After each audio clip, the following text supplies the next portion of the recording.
Bem-vindo ao canal Criando Raízes.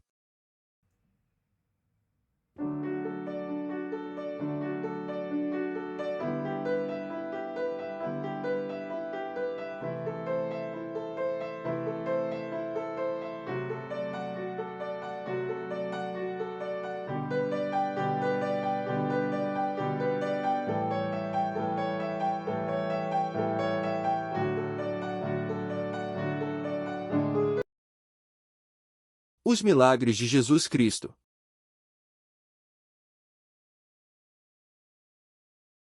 Começaremos a partir deste vídeo a fazer uma série dos milagres sobrenaturais de Jesus Cristo, enquanto o Filho de Deus esteve conosco. Abrindo a série desses estudos, falaremos do primeiro milagre realizado por Cristo, a partir deste então viria outros ainda mais espetaculares.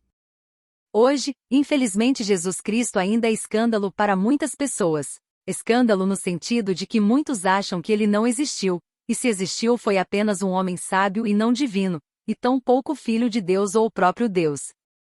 Clive Staples Lewis, em sua obra Cristianismo Puro e Simples, escreveu: Estou disposto a aceitar Jesus como um grande mestre da moral, mas não aceito a sua afirmação de ser Deus.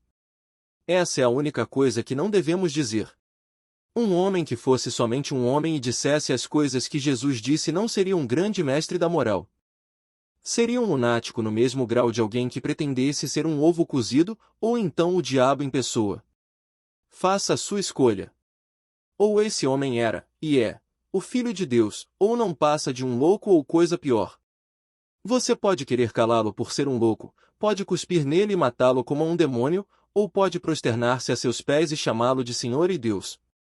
Mas que ninguém venha, com paternal condescendência, dizer que ele não passava de um grande mestre humano. Ele não nos deixou essa opção, e não quis deixá-la. Agora, parece-me óbvio que ele não era nem um lunático nem um demônio, consequentemente, por mais estranho, assustador e inacreditável que possa parecer, tenho que aceitar a ideia de que ele era e é Deus. Jesus fez afirmações muito sérias a respeito de si mesmo, as quais não podem passar despercebidas. Ele assumiu prerrogativas dignas apenas de um Deus, perdoou pecados, declarou ser o caminho, a verdade e a vida, o único acesso a Deus Pai. Ou seja, ele foi o único homem que em sã consciência, reivindicou ser Deus. Existem apenas 3 alternativas para definir um sujeito assim: louco, mentiroso ou divino. Nos 2 primeiros casos, seria um dever desmenti-lo, no último, uma afronta não adorá-lo. João, em seu Evangelho, nos diz quem era Jesus Cristo. E o Verbo se fez carne e habitou entre nós, cheio de graça e de verdade, e vimos a sua glória, glória como do unigênito do Pai. João 1, 14. E como disse o apóstolo João, vamos agora ver a glória do Deus homem, Jesus Cristo. A transformação da água em vinho. João 2, 1, 11. O casamento em Caná da Galileia. 3 dias depois, houve um casamento em Caná da Galileia, e a mãe de Jesus estava ali. Jesus também foi convidado, com os seus discípulos para o casamento. Tendo acabado o vinho, a mãe de Jesus lhe disse: Eles não têm mais vinho. Mas Jesus respondeu: Por que a senhora está me dizendo isso? Ainda não é chegada a minha hora. Então ela falou aos serventes: Façam tudo o que ele disser. Estavam ali 6 potes de pedra, que os judeus usavam para as purificações, e em cada um cabiam cerca de 100 litros. Jesus lhes disse: Encham de água esses potes. E eles os encheram totalmente. Então lhes disse: Agora tirem um pouco e levem ao responsável pela festa. Eles o fizeram. Quando o responsável pela festa provou a água transformada em vinho, ele não sabia de onde tinha vindo, por mais que os serventes que haviam tirado a água soubessem. Chamou o noivo e lhe disse: Todos costumam servir primeiro o vinho bom, e quando já beberam muito, servem o vinho inferior. Você, porém, guardou o melhor vinho até agora. Assim, em Caná da Galileia, Jesus deu início a seus sinais. Ele manifestou a sua glória, e os seus discípulos creram nele. Depois disso, ele foi a Cafarnaum, com sua mãe, seus irmãos e seus discípulos, e ficaram ali não muitos dias. Jesus e Maria. Depois do encontrar João, o Batista, no Rio Jordão onde Jesus foi batizado, ele e seus discípulos viajaram para a Galileia. Caminhando com ânimo, a distância podia ser vencida em poucos dias. Chegaram à vila de Caná, perto de Nazaré, exatamente quando estava acontecendo uma festa de casamento na qual Maria, mãe de Jesus, havia aceitado servir aos convidados. Os casamentos eram celebrados com festas que podiam durar 7 dias. Depois de um período de noivado que durava 1 ano, o casamento em si começava na véspera do dia da cerimônia. Era quando o noivo, com seus amigos, entrava na casa da noiva e a levava, acompanhada de damas de honra, para a casa dele.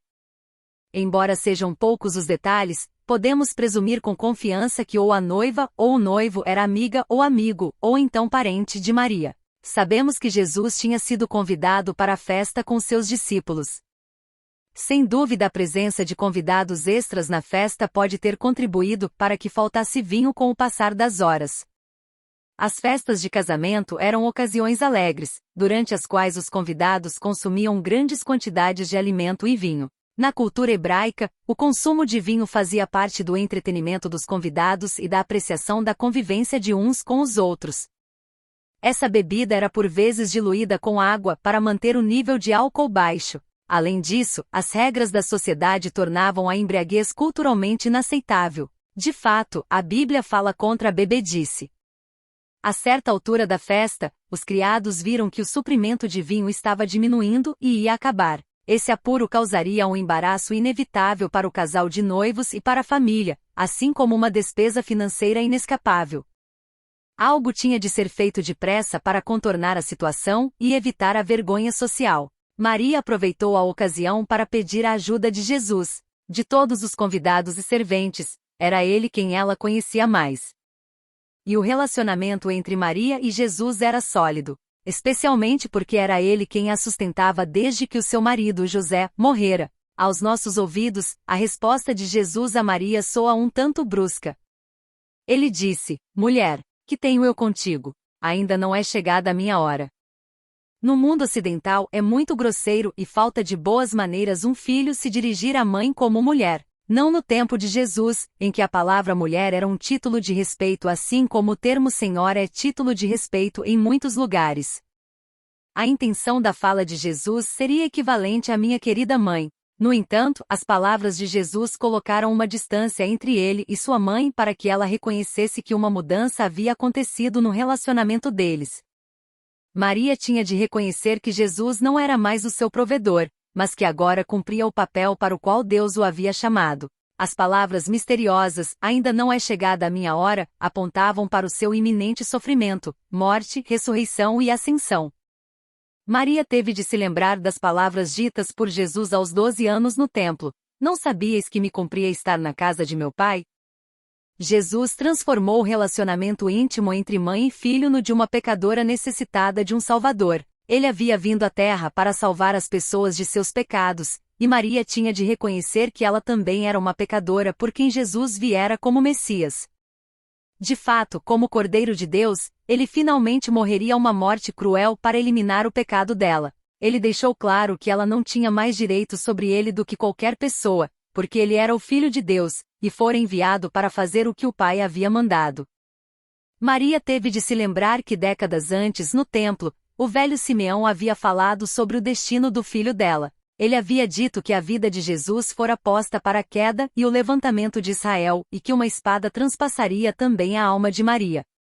Agora, posicionado no estágio inicial desse destino, Jesus alertou sua mãe de que o seu ministério terreno havia começado. Ele, e não sua mãe, determinaria o programa desse ministério que finalmente levaria à sua morte na cruz do Calvário.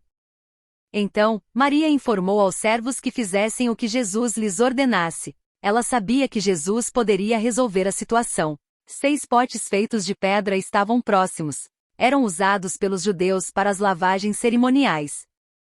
Cada um tinha capacidade para 30 a 40 litros. Jesus mandou que os servos enchessem completamente todos os 6 potes com água do poço. Ele quis se assegurar de que os potes estivessem vazios antes de serem cheios com água potável limpa.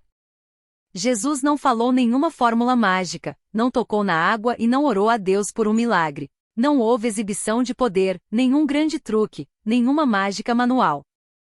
Jesus simplesmente pediu a um dos servos que tirasse um pouco da água desses potes e a levasse ao chefe dos garçons. E então o milagre de transformar água em vinho aconteceu. O mistério. Os criados viram que a água havia se transformado em vinho.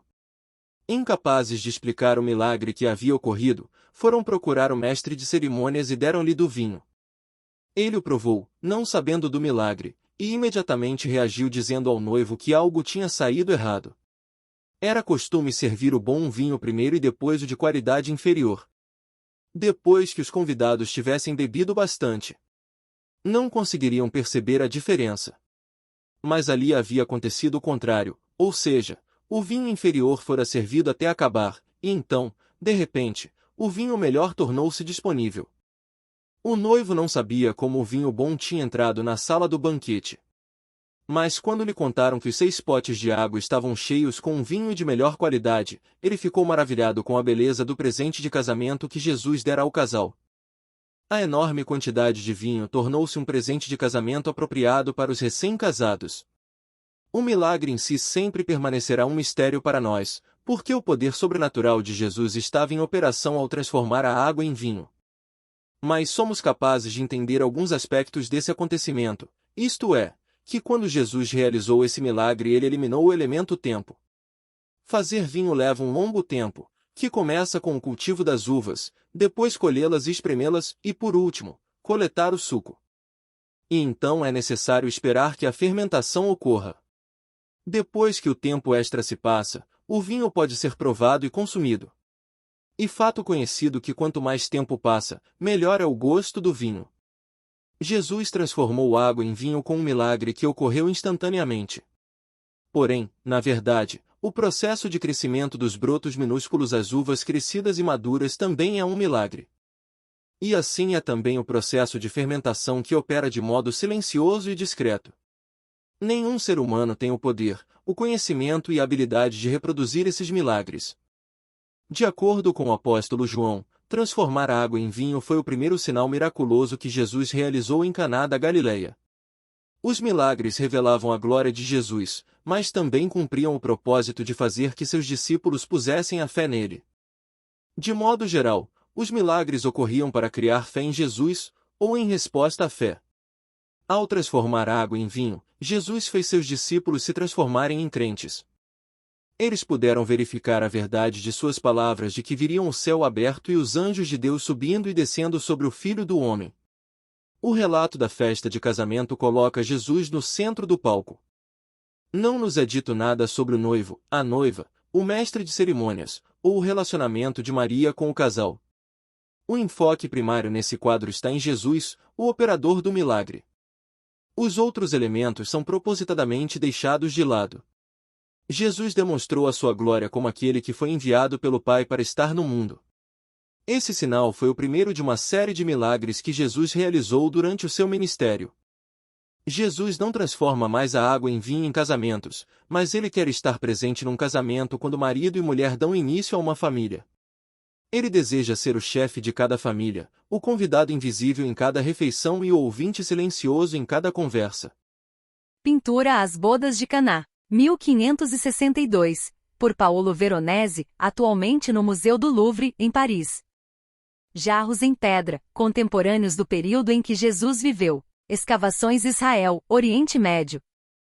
Vista panorâmica da cidade de Caná da Galileia. Israel, Oriente Médio. Semente de uvas encontradas por arqueólogos de mais ou menos 1100 anos, durante escavações no deserto do Negev, em Israel, Oriente Médio. No próximo estudo, falaremos de outro milagre de Jesus, quando ele acalma a tempestade. Até lá! Se você gostou, curta, compartilhe e se inscreva no canal. Obrigado.